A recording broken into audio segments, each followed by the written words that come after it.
Sobat Aset, video kali ini membahas tentang panduan penggunaan lembar kerja inventarisasi barang milik daerah Kabupaten Pati tahun 2025. Sebelum membuka lembar kerja inventarisasi, mohon Sobat Aset memastikan bahwa file lembar kerja inventarisasi yang sudah dibagikan tersebut tidak diblok oleh Microsoft Office pada laptop atau komputer yang Sobat Aset gunakan. Dengan cara klik kanan pada file, lalu cari Properties dan klik kiri, maka akan tampil informasi seperti ini. Centang pada kotak Unblock, lalu klik Apply dan OK.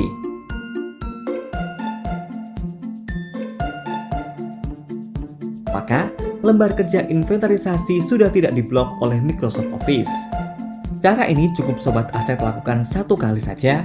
Untuk berikutnya, Sobat Aset dapat membuka file lembar kerja inventarisasi secara langsung tanpa perlu mengulangi cara tersebut. Silakan Sobat Aset membuka lembar kerja inventarisasi BMD tahun 2025 yang telah disediakan. Sebelum melakukan inventarisasi, Sobat Aset diminta untuk membuka halaman lokasi atau ruang pada lembar kerja inventarisasi. Selanjutnya, silakan Sobat Aset lengkapi data bidang, unit, subunit, dan UBB dengan cara memilih pada drop-down list yang telah disediakan seperti yang ditunjukkan pada video. Setelah itu, Sobat Aset harus melengkapi data kode ruangan, nama lokasi atau ruangan, penanggung jawab ruangan, NIP, dan jabatan. Setelah melengkapi data pada halaman lokasi atau ruang, Sobat Aset selanjutnya membuka sheet Keep A. Pada sheet Keep A terdapat dua tabel yang dibedakan oleh warna biru dan warna kuning. Tabel warna biru merupakan data awal audited 2024 dan tabel warna kuning merupakan tabel inventarisasi 2025. Tabel inventarisasi 2025 akan otomatis terisi apabila data yang dibutuhkan sudah terdapat pada tabel data awal audited 2024. Tugas Sobat Aset adalah memastikan kebenaran data pada tabel inventarisasi 2025 dan melengkapi data pada kolom yang masih kosong. Khusus kolom status penggunaan sudah terisi otomatis berdasarkan pengguna barang atau kuasa pengguna barang sesuai pada sheet lokasi atau ruang. Jadi, Sobat Aset tidak perlu mengisi kolom status penggunaan.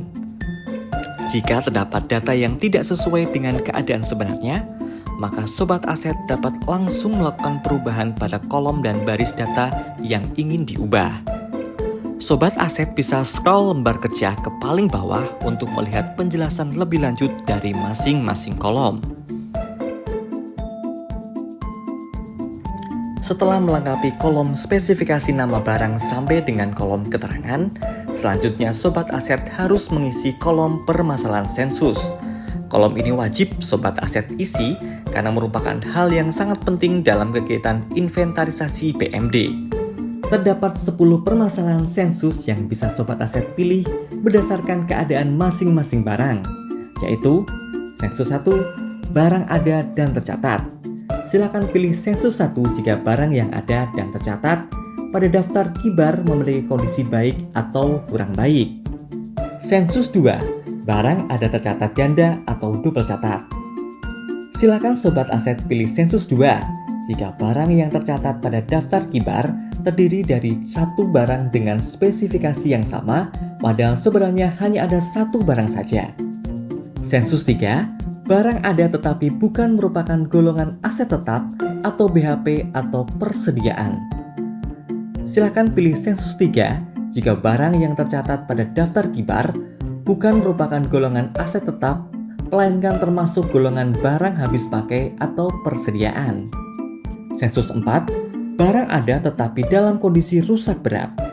Silakan pilih sensus 4 jika barang yang tercatat pada daftar kibar memiliki kondisi rusak berat. Sensus 5, barang ada tetapi digunakan atau dikuasai oleh pihak lain. Silakan pilih sensus 5 jika barang yang tercatat pada daftar kibar digunakan atau dikuasai oleh pihak lain selain pemerintah daerah. Sensus 6, barang ada tetapi belum dikapitalisasi ke aset induk. Silakan pilih sensus 6 jika barang yang tercatat pada daftar kibar masih ada yang belum dikapitalisasi ke aset induk, padahal keberadaan dan fungsinya harus digabungkan ke aset induk. Sensus 7, barang ada tetapi tercatat gelondongan. Silahkan pilih sensus 7 jika barang yang tercatat pada daftar kibar berjumlah 1 unit atau gelondong, tapi sebenarnya jumlah barangnya lebih dari 1. Sensus 8, barang ada tetapi kode barang tidak sesuai atau koreksi kode barang.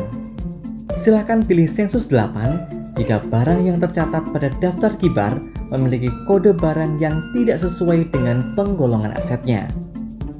Sensus 9, barang tidak ditemukan. Silahkan pilih sensus 9 jika barang yang tercatat pada daftar kibar tidak ditemukan keberadaannya karena beberapa sebab tertentu, baik itu karena bencana alam, mutasi keluar ke pengguna barang lain, sudah diusulkan penghapusan, atau dihibahkan atau sebab lainnya.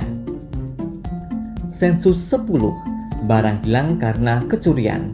Silahkan pilih sensus 10 jika barang yang tercatat pada daftar kibar tidak ditemukan keberadaannya karena kecurian atau perampokan. Sampai di sini bagaimana sobat aset? Apakah bisa dipahami? Jika masih bingung, silakan memutar ulang video ini, atau jika masih tetap bingung, sobat aset dapat menanyakan secara langsung ya.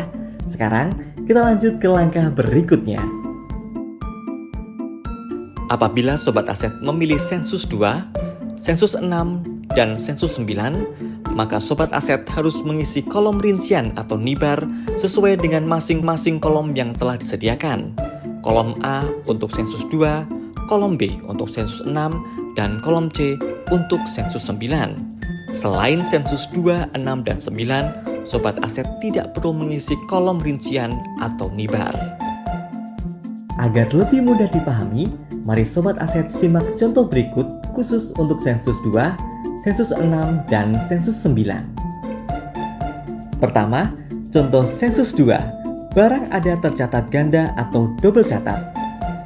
Misalnya, terdapat barang tercatat ganda untuk salah satu barang yang sudah benar, maka sobat aset pilih sensus 1, barang ada dan tercatat, dan tidak perlu mengisi kolom A. Sedangkan barang lainnya, sobat aset pilih sensus 2, barang ada tercatat ganda atau double catat, dan mengisi kolom A dengan nibar barang yang sudah benar. Nibar barang dapat sobat aset cari pada data awal audited 2024. Jika sudah ketemu, copy nibar barang tersebut dan paste pada kolom A. Kedua, contoh sensus 6, barang ada belum dikapitalisasi ke aset induk. Misalnya, terdapat barang induk dan barang yang belum dikapitalisasi ke aset induk tersebut. Untuk barang induk, sobat aset pilih sensus 1, barang ada dan tercatat, dan tidak perlu mengisi kolom B. Sedangkan barang yang belum dikapitalisasi, sobat aset pilih sensus 6, barang ada belum dikapitalisasi ke aset, dan mengisi kolom B dengan nibar barang induk. Pengisian nibar sama dengan cara sebelumnya. Ketiga, sensus 9, barang tidak ditemukan. Misalnya terdapat barang pada data awal audited 2024 yang tidak ditemukan. Untuk barang tidak ditemukan tersebut, sobat aset memilih sensus 9, barang tidak ditemukan, dan memilih sebab tidak ditemukannya barang tersebut pada kolom C, baik itu karena bencana alam, mutasi keluar ke pengguna barang lain, sudah diusulkan penghapusan, dihibahkan, atau sebab-sebab lainnya. Nah, itu tadi contoh sensus 2, sensus 6, dan sensus 9. Cara yang sama juga berlaku untuk inventarisasi KIP B, KIP C, KIP D, KIP E, dan ATB. Meskipun terdapat beberapa kolom yang berbeda, akan tetapi caranya tetap sama. Cukup sekian video petunjuk penggunaan lembar kerja inventarisasi barang milik daerah tahun 2025. Terima kasih sobat aset, sampai ketemu di video selanjutnya.